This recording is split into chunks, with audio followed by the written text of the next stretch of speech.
Hey guys, in this video I'm actually going to show you how to put the max and min slope possible lines for the Speed of Sound Lab. I'm sorry, I forgot and I left it off the original graphing video.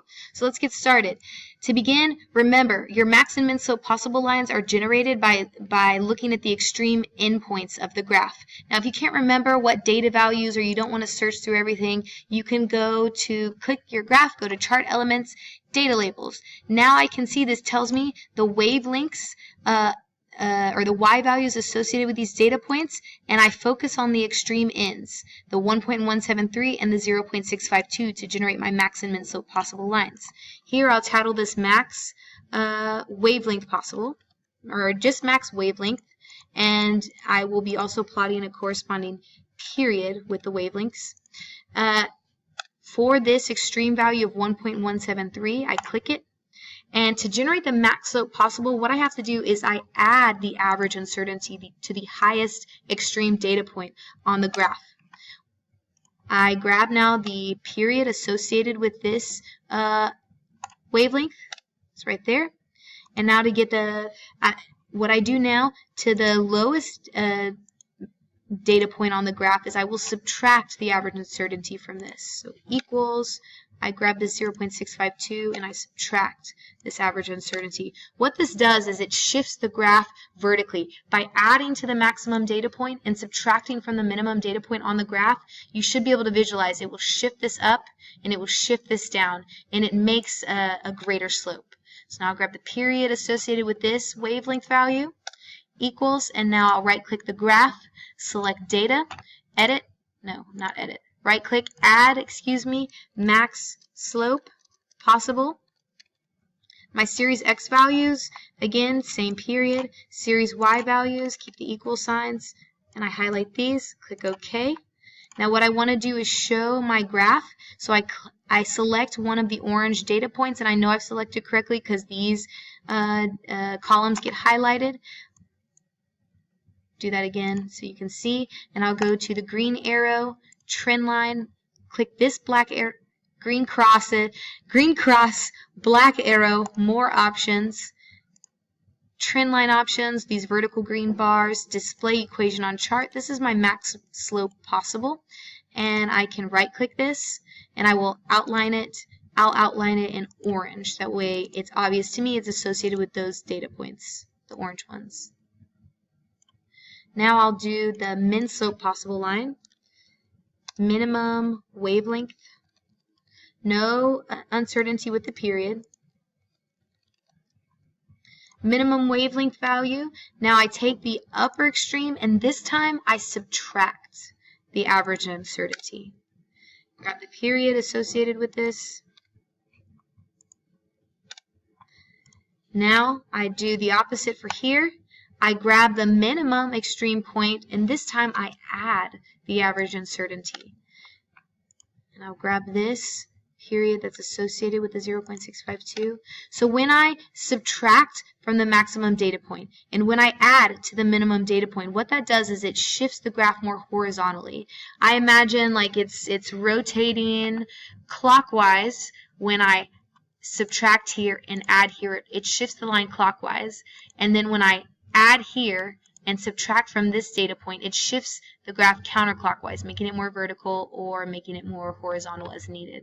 Next thing I do is I click one of these data points. I go to select my data. Oh yeah, I haven't added it yet. Sorry, I got distracted. Alright, select data, add series name. This is the min slope possible.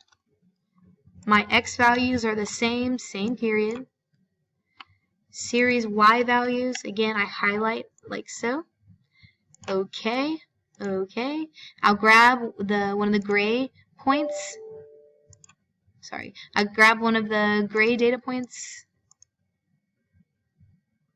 if I can.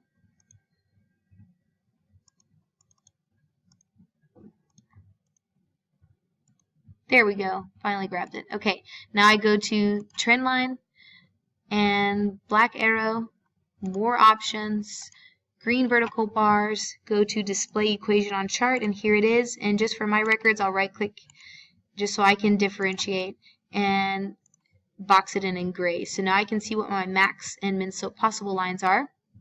If you want, you can also add, you know, a legend. And if I click the legend box, I can decrease the size and it will only show the data, these legend values.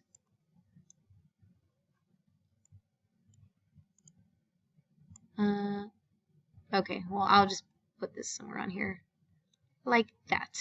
Okay, now I can go Control copy and I can paste this into my Word document. So let's see, I think, oops, not this one, not this one.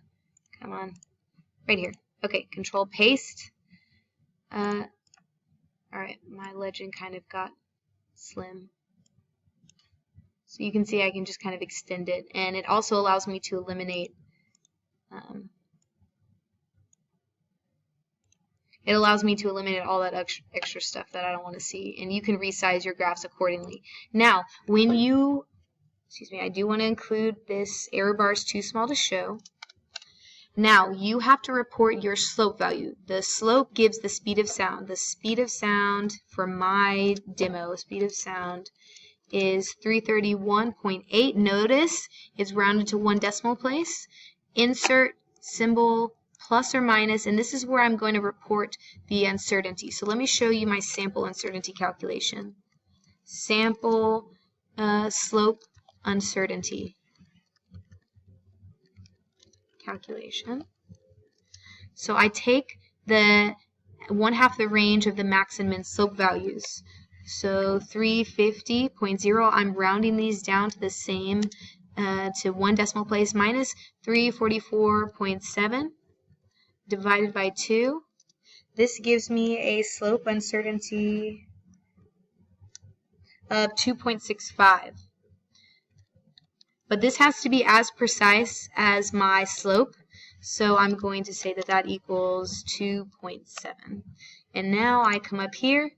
The speed of sound that I got for this lab is 331.8 plus or minus 2.7 meters seconds, and I go Control Shift plus to the -1. Control Shift plus makes a superscript or an exponent. If you do Control plus, it makes a subscript. Well, that's all I have for now. Thanks for watching and study well.